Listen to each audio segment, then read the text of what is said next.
ខ្ញុំព្រះករុណា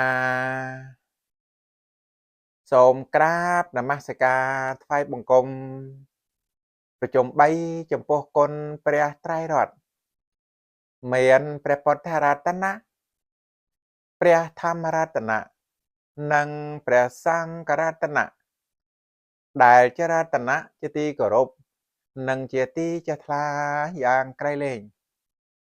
និងសូមក្រាបនមស្ការថ្វាយបង្គំចំពោះព្រះអង្គម្ចាស់គ្រូនិងលោកគ្រូដោយសេចក្តីគោរពមួយលើសូមគោរពបងប្អូនចូលរួមជាតិខ្មែរទាំងអស់នៅលើពិភពលោកណាទាំងណាដោយសេចក្តីគោរពរាប់អានអំពីខ្ញុំក្នុងឱកាសថ្ងៃ400ខែមករាឆ្នាំម្សាញ់ស័ព្ទស័កពុទ្ធសករាជ2569ត្រូវនឹងថ្ងៃអង្គារទី9ខែធ្នូគ្រិស្តសករាជ2025ខ្ញុំព្រះករុណាខ្ញុំបានវិលត្រឡប់មកជួបលោកអ្នកដែលលោកមានបំណងប៉ងក្នុងចិត្តព្យាយាមសិក្សារៀនសូត្រធម៌របស់ព្រះដ៏មានព្រះភ័ក្ត្រលោកអ្នកសន្តាប់លោកស្ដាប់ហើយគិតលោកស្ដាប់ហើយពិចារណាថាតើធម៌ហ្នឹងវាកំពុងតែស្នាក់ឬស្ថិតនៅក្នុងសន្តាននៃយើងគ្រប់គ្នាចំនួនប្រមាណភាគរយញ៉ាសារនេះទៅកាន់ព្រះសង្ឃណាទេណាដែលជាព្រះថេរៈលោកបណ្ឌិតទាំងឡាយខ្ញុំប្រាប់គ្រប់ពេលថាបើលោកបណ្ឌិតព្រះសង្ឃនៅតែត្រឹមប៉ុណ្ណឹងថ្ងៃណាមួយរកអាសនៈអង្គុយសម្ដែងធម៌មិនបានទេឥឡូវនេះផ្អើលវត្តខ្ទេចវត្តខ្ញុំមិនមែនជាបុគ្គលអ្នកចេះដឹងដោយលោកអ្នកចេះដឹងនោះទេខ្ញុំមិនមែនជាកោតបណ្ឌិតខ្ញុំមិនមែនជាអ្នកមានបញ្ញាញាណមុតស្រួចនោះគឺអត់ទេធម៌របស់ព្រះដ៏មានប្រភេទដែលសិក្សាចេះចាំតិចតួចហ្នឹងខ្ញុំគ្រាន់តែដឹងមួយម៉ាត់គាត់ថាជាឱសថទឹកបើយើងទាំងអស់គ្នាដើរឆ្ងាយពីឱសថទឹកហើយពិតជាមានវិបត្តិហើយសេចក្តីសុខក្នុងនគរនោះគឺមិនមានទេម្យ៉ាងទៀតព្រះគុណម្ចាស់លោកបណ្ឌិតរះខ្មែរទូទៅទាំងអស់ខ្ញុំសុំទោសពេលនេះពេលថ្ងៃថៃកំពុងតែឈ្លានពានខ្មែរជន់ជាតិសៀមជន់ជាតិយួនគឺគេបំណងរបស់គេគឺយ៉ាងហ្នឹងក៏ប៉ុន្តែអភ័ព្វព្រះសង្ឃខ្មែរអភ័ព្វបណ្ឌិតខ្មែររះខ្មែរច្រើនតែធ្លាក់ទៅក្នុងសេចក្តីប្រមាទឲ្យខ្ញុំនិយាយភាសាអីបងប្អូនបើខ្ញុំនិយាយមួយជីវិតយ៉ាងហ្នឹងខ្ញុំអត់បដូរបានទេខ្ញុំនៅតែដដែលខ្ញុំងាកទៅលិចខ្ញុំងាកទៅកើតទៅជើងទៅត្បូងខ្ញុំអត់ងាកទេខ្ញុំនៅតែប៉ុណ្ណឹងពីព្រោះអាណិតនឹងហើយទៅពោលយ៉ាងហ្នឹងខ្ញុំមិនដូចបងប្អូនទេស្រាប់ទៅដល់ភ័យបានភ្ញាក់ផ្អើលខ្ញុំអត់ដូចនោះទេសតិស្មារតីរបស់ខ្ញុំគឺនៅនឹងធម្មតាអញ្ចឹងប្រធានបទពោលគឺអកុសលកម្មបទ10មកដល់វគ្គទី7ហើយចឹងទេណាវគ្គទី7នឹងនិទានយ៉ាងណានឹងពោលយ៉ាងណាខ្ញុំព្រះករុណាខ្ញុំនឹងពោលក្នុងពេលបន្តិចទៀតនេះនឹងវិធីសាស្ត្រខ្មោចហួយជំមិញណាទេណាពោលគឺ20ចំណុចដើម្បីលេបត្របាក់ទឹកដីខ្មែរវគ្គទី19ហ្នឹងលោកពោលយ៉ាងណាខ្ញុំក៏នឹងនិទានក្នុងពេលបន្តិចទៀតនេះចឹងណាទេណាពោលក្នុងពេលបន្តិចទៀតនេះចឹងខ្ញុំប្រកាសណាខ្ញុំសូត្រថ្ងៃនេះអហេតុកកុសលចិត្ត8ដួងពីម្សិលមិញអកុសលវិបាក7ដួងថ្ងៃនេះអហេតុកកុសលវិបាកកចិត្តនឹង8ដួងខ្ញុំសូត្រណាទេណាលោកអ្នកសន្តាប់នេះធោះហើយនេះឱសថហើយហើយប្រធានបទហ្នឹងក្នុងអកុសលកម្មបទ10វគ្គទី7ហ្នឹងគឺសុទ្ធតែឱសថទៅហើយចុះបើកាលណាយើងបោះបង់ឱសថទៅហើយនោះយើងជួបហើយវិបត្តិខ្ញុំតែនិយាយថាហេតុណាដែលយើងធ្វើហេតុនោះដែលយើងធ្វើហើយបច្ច័យនោះ វាអត់អាចផុតអំពីហេតុដែលយើងធ្វើបាននេះខ្ញុំធ្លាប់ធ្វើជាឧទាហរណ៍ហើយបើអ្នកចិញ្ចឹមគោអ្នកពិតជាបានគោអ្នកមិនអាចបានក្របីទេនេះធម៌លោកបណ្ឌិតធម៌ព្រះសង្ឃដែលត្រូវនិទានត្រូវសម្ដែងណាទេណាវាឯកពេកវាល្អពេកដូចគ្នានឹងសង្គមរបស់ខ្មែរខ្ញុំលើកឧទាហរណ៍មួយទៅចោះឲ្យស្រួលស្ដាប់បើស្ដេចគ្មានទស្សពិតរាជធម៌លោកអ្នកសម្ដែងថាស្ដេចមានទស្សពិតរាជធម៌អានឹងវាសមហើយបើមេមិនប្រកបដោយធម៌លោកអ្នកសម្ដែងធម៌ថាមេប្រកបដោយធម៌អានឹងវាសមហើយបើព្រះសង្ឃមិនសម្ដែងឲ្យត្រូវតាមកាលយើងទាំងអស់គ្នាយើងដើរតាមព្រះសង្ឃអានឹងវាសមហើយมันអាចបានរបស់នេះរបស់នោះក្រៅអំពីទង្វើដែលយើងធ្វើនឹងទេវាជាទូហេតុ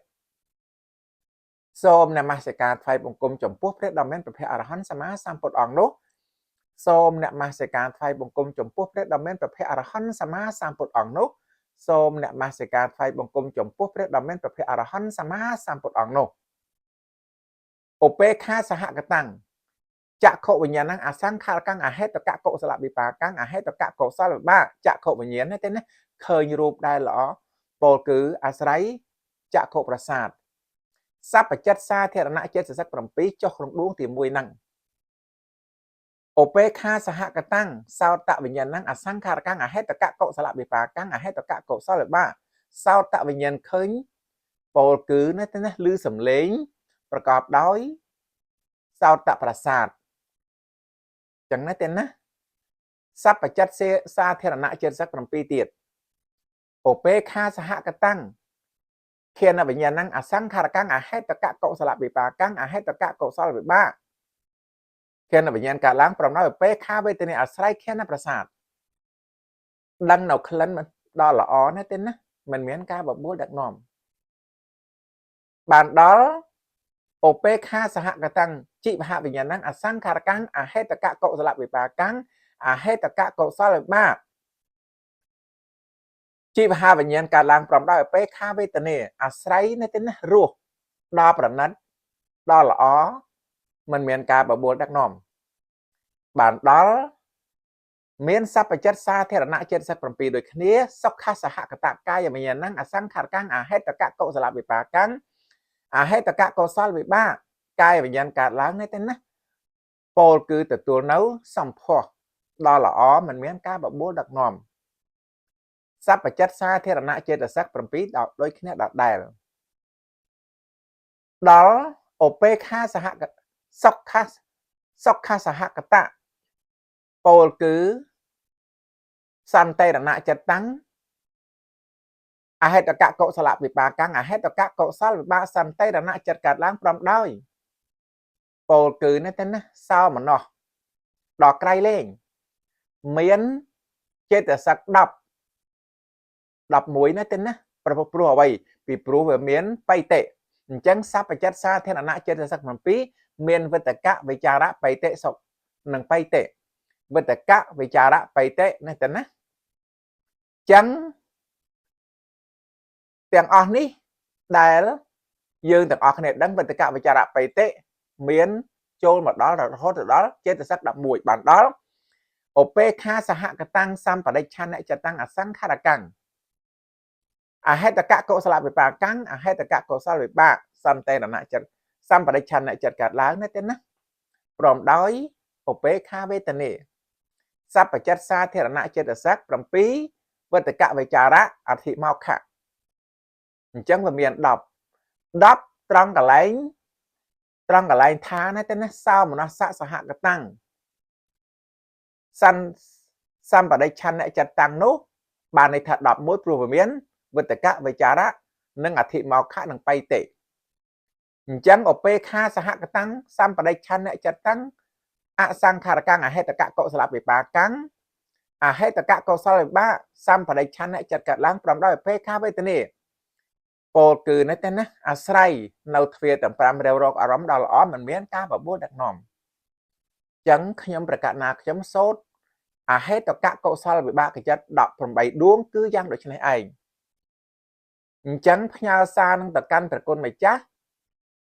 ខ្ញុំគ្រាន់តែសូត្រទេពីព្រោះ ពេលវេលាមានត្រឹមតែ20នាទីតែប៉ុណ្ណោះឬ19នាទីព្រោះទុកឱកាសនេះចែកគ្នារៀនសូត្រទាំងអស់គ្នាទៅខ្ញុំបបាសក់គ្រាន់តែសូត្រទេហើយផ្ញើសារនេះទៅកាន់ព្រះគុណម្ចាស់5300វ៉ាត់ព្រះសង្ឃ70000អង្គបើមានឱកាសក៏នឹងចាប់ផ្ដើមបញ្យល់ទៅកាន់បរិស័ទទៅរីឯបរិស័ទដែលជាហិនភេទបើឮហើយមិនអស់សេចក្តីមិនអស់អា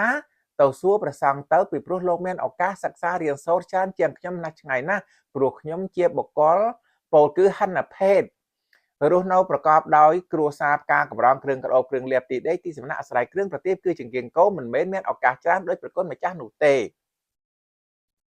ចឹងប៉ុណ្ណឹងចុះសូត្រមកប៉ុណ្ណឹងឆ្លៀតយកវិធីសាស្ត្ររបស់ខ្មោចហូជីមិញវគ្គទី19ដែលគេបំវក់ឲ្យយុវជននឹងវង្វេងបាត់ស្មារតីខ្ញុំសឹងតែមិនបាច់បញ្យល់បងប្អូនខ្ញុំសឹងតែមិនបាច់និយាយគ្រាន់តែថាបំវក់មើលទៅបងប្អូនមើលឲ្យច្បាស់ទៅខ្ញុំអត់ចង់និយាយដល់ថ្នាក់កុមារឬយុវជនទេណាទេណាគ្រាន់តែសង់អ្នកបួសហើយហ្នឹងទេណាទៅលេបថ្នាំនឹងទៅផឹកថ្នាំនឹងកវីក្បាលកវីប្រកាសណាទេណាគេដេញចាប់ពេញសួនច្បារណាបងប្អូនមើលទៅខ្ញុំមិនមែនមុសាវាទៈទេខ្ញុំអាសូរដោយសារអីដោយសារខ្ញុំលើកឧទាហរណ៍ចេះឲ្យស្រួលស្ដាប់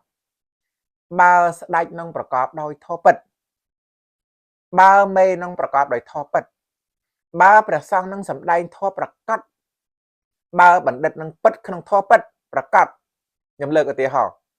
អ្នកសាងបាបកម្ម10នាក់ខ្ញុំថាយ៉ាងហោចណាស់ដក2អ្នកចេញនៅសល់8ស្ដាប់ខ្ញុំបានទេប៉ុណ្ណឹងដក2អ្នកចេញនៅសល់8ក៏វាប្រសើរដែរដកក្នុងចំណោម10ខ្ញុំជឿជាក់ថាលោកអ្នកស្ដាប់បានចុះកាលបើសិនជាស្ដេចនោះក៏អត់មានធម៌មេនោះក៏អត់មានធម៌លោកបណ្ឌិតក៏មិនឃើញកាលៈទេសៈហ្នឹងព្រះសង្ឃក៏មិនសម្ដែងក្នុងកាលៈទេសៈហ្នឹងសួរថានេះសំណាងហើយដែលខ្ញុំលើកឧទាហរណ៍ថា10ហ្នឹងប៉ុន្តែបងប្អូនមើលខ្លួនឯងនៅក្នុងនគរខ្មែរទៅ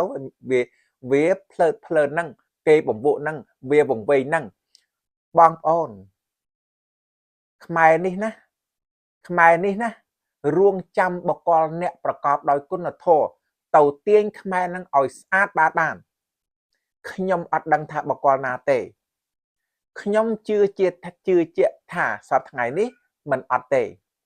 ក៏ប៉ុន្តែមកអំពីគេងើបមិនបានដោយសារមេប្រព្រឹត្តធ្វើទង្វើទុច្ចរិតដល់មេប្រព្រឹត្តធ្វើទង្វើទុច្ចរិតខ្មែរអ្នកដែលគេចេះដឹងងើបមិនបានអញ្ចឹងក្នុងនគរនឹងវាទ្រុឌទ្រោមទាំងស្មារតីទាំងបញ្ញាណាទេណាក៏អាប់អោនរហូតទៅបើអញ្ចឹងគេបំពុះបានព្រោះអីពីព្រោះគេដឹងបុគ្គលិកលក្ខណៈយ៉ាងហ្នឹងប៉ុណ្ណឹងចុះបងប្អូនអញ្ចឹងប្រធានបទអកុសលកម្មបទវគ្គទី7គឺសាមភបលាបៈបងប្អូនគ្រាន់តែលើកមួយម៉ាត់មកណាសាមភបលាបៈណាទេណាព្រះគុណម្ចាស់មើលតាមវត្តតាមអារាមរបស់ព្រះគុណម្ចាស់ទៅតើពាក្យធរនិងពាក្យមិនធរនឹងនៅក្នុងទីនោះហ្នឹងវាមួយណាច្រើនជាងអញ្ចឹងដែលខ្ញុំកណានិយាយថាសាមភបលាបៈហ្នឹងព្រះអង្គគិតទៅមានព្រះគុណម្ចាស់អង្គខ្លះស្រុកកើតវិបត្តិសម្ដែងថាឲ្យអត់ទ្រាំព្រះគុណម្ចាស់មេត្តាព្រះអង្គគិតឲ្យមែនទេណាទេណាអញ្ចឹងសាមភបលាបៈអញ្ចឹងពាក្យថាសាមភបលាបៈនេះគឺមកអំពីនេះទេណាពោលគឺសទ្ធម្មសទ្ធម្មបូកនឹងបលាស័កសទ្ធម្មនេះទេណាពោលគឺផ្ដេសផ្ដាស់អញ្ចឹងនេះទេណាសទ្ធម្មបានន័យថាផ្ដេសផ្ដាស់អត់ប្រយោជន៍កលាបៈបលាបៈពោលគឺនិយាយសាមភបលាបៈពោលគឺបានដល់អនដ្ឋវិញ្ញាបេកាចេតនាអដ្ឋវិញ្ញាបេកាចេតនាគឺចេតនាដែលប្រាថ្នាឲ្យអ្នកដតីដឹងនៅវត្ថុដែលមិនជាប្រយោជន៍បងប្អូនអធិប្បាយថាពាក្យថាអនដ្ឋប្រែថាមិនមែនប្រយោជន៍អនដ្ឋណាទេណាប្រែថាមិនមែនប្រយោជន៍ vì nhé bệ ca prai thá oi kê đăng đói lô phà mù là chật nó tên á cư đói sẽ đây trâu cá trê o khăn bồ cư oi kê đăng bạch thốt đá mình mến chế bà gió nô nâng đòi tô nó tên á tô xạ mù là chật cứ đói bồ cứ đòi kỳ lệ nó tên á bồ cứ mình bình chật chắn bà bọc qua không nó còn năng bồ bình chật đòi thua năng crop sẵn con tàu hỡi giang đôi chì mê khmai lộc nẹ sẵn đạp chẳng lại miền này ná nó tên này dây bàn tế chắn bao sân chỉ oi nó tên đăng bạch thậu đai mình men chiaประโยชน์ nốt đàm bay oi cây đau cả hai bồ cứ triệt tục chế tả ná bà thná oi nẹ đặt tây nó tên đăng đau bạch thậu đai mình men chia ประโยชน์ nốt rồi mấy nó tên bồ cứ chỉ cả biết biên đói lô phẹ nâng tô xạ khả năng ná bồ cứ đai nẹ này dế nó tên nị dê đòi chất miền lô phẹ nâng tô xạ chẳng nó tên tu xây lô bằng ôn tu xây lô nó tên bồ cứ lẹ phẹ tế nó tên nẹ rào bồ cứ nâng khối bồ cứ kê chmục ai nẹ miền sál bồ cứ sở tì lẹ phẹ tế nó tên cứ sál xây là về nâng ca sở xá nó tên sắp sắp cao bà đổi chân ấy lộc nẹ sẵn đập lốt pi cha là ná khăn ông át nâng sạch đây nâng ỏi bác ló ỏi trâm trao tàu ní sam hạp là bạc chẳng về miền nó tên về miền thò nắng về miền màu hạ phong lộp hết chẳng nó tên tàu sạc lộc xa tàu sạp ở đó thằng lái nâng màu hạ bồ cứ mình miễn chế tà ná bạc na oi nè đà tí đăng vật thốt đá mình chế bà dòi cư có trầm tay chia bồ cư về chạy phía đã bỏ ác có sao là chật mình mến về chạy phía đá chia đã bỏ ác có sao là cá mà bắt nụ tề tay khả nạ na miễn chất bạc na oi nè đà tí đăng vật thốt đá mình mến chế bà dòi khả nạ nốt có chia về chạy phía đã bỏ ác có sao lộc nè sẵn đập lộc xa là bom cật tấu thô nâng không nó co khai nâng đàm miên chất nâng sẵn đan dạng nâng nâng về miến chấm nón còn mán phẹ rồi chân ca này cá bò bé ắt phải giàu chẳng nói tên miền Pram Giang đòi mũ cà pro lộp phẹ tô xã hay nâng mô hạ thạ lộp phẹ còn bay đuống thạ tô xã còn bay pì đuống thạ tô xã mô hạ pì đuống việc đập pì đuống chỉ có xã là mùl đòi cam bà này tha chia về chay cam đòi thuế cứ cho bị chay thuế nâng ca và thuế đói về chạ cứ tổ ngón nâng tô sao miền mua tha mà ha sa và chạ nâng áp sa về chạ ca xem này dây trán nó tên miền tô trán ắt bây giờ ca xem này dây tết miền tô tết ní vì rương ắt bây giờ nét đa can dọc bồ cứ rương ắt phải giỏi nổ miền tổ xạ trán nẹ đặt tay nó tên bồ cứ mình can dọc rương nước tế cả miền tổ tây tàu đòi ăn sam hạp là bạc cứ miền ăn tại trâm pi tại phần nọ chẳng nói tên phê đẹ tạ dột thạ sẽ cà hạ đẹ ná tị nị ra thạ cả thả bồ cứ bệ ắt phải giỏi nó tên miền rương trăm băng đôi chỉ rương mà há nó tên phê tạ nâng rương nó tên riêng kế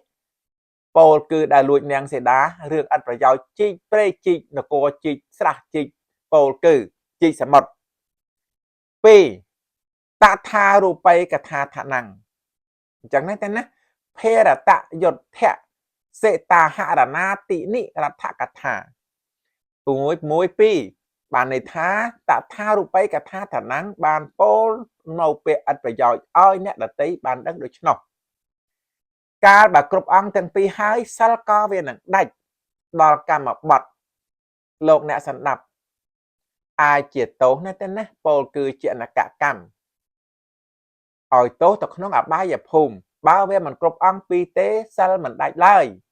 ក៏ប៉ុន្តែវាជាទុច្ចរិតកម្មឲ្យផលតែនៅក្នុងប្រវត្តិកាលតែប៉ុណ្ណោះការអត្ថាធិប្បាយស្រែកបំភ្លឺនេះទេណាវត្ត5300វត្ត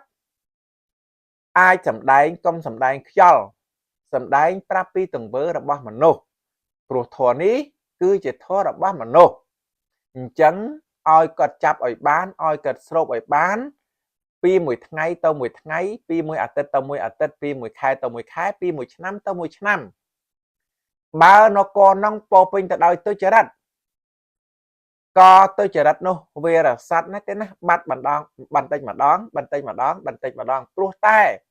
ទង្វើត្រឹមត្រូវនេះហើយតែបើនៅត្រឹមតែប្រពៃណីនេះទេព្រះអង្គសម្ដែងច្បាស់ពេកណាស់លោកគ្រាន់តែគ្រូលោកមិនអោយធ្វើតាមផងលោកមិននឹងអោយជឿសមណៈផងលោកមិនអោយធ្វើតាមប្រពៃណីផងលោកមិនអោយធ្វើតាមគម្ពីរផងក៏ប៉ុន្តែអភ័ព្វយើងមកអំពីកម្រិតនៃការយល់ដឹងមិនគ្រប់ក៏คล้ายទៅជាមនុស្សយ៉ាងដូចនេះឯងដោយយល់ទៅតាមកាលពេលវេលាមានកំណត់អ៊ីទាំងវោញាតិណាំងហៅតុសុគិតាហៅទៅញាតិញោទាននេះចូលរមានដល់ញាតិទាំងឡាយចូលញាតិទាំងឡាយបាននៅសេចក្តីសុខចុះកាយវន្តនេះពុទ្ធាំងវន្តាមិធម្មំវន្តាមិសង្ឃំវន្តាមិខ្ញុំឧបាសកនឹងវិលត្រឡប់មកជួបលោកអ្នកដែលមានបំណងប៉ងប្រាថ្នាចង់សិក្សាធម៌របស់ព្រះដ៏មានព្រះភ័ក្ត្រនៅពេលក្រោយៗទៀតបាទសូមអរគុណសូមជម្រាបលាទៀត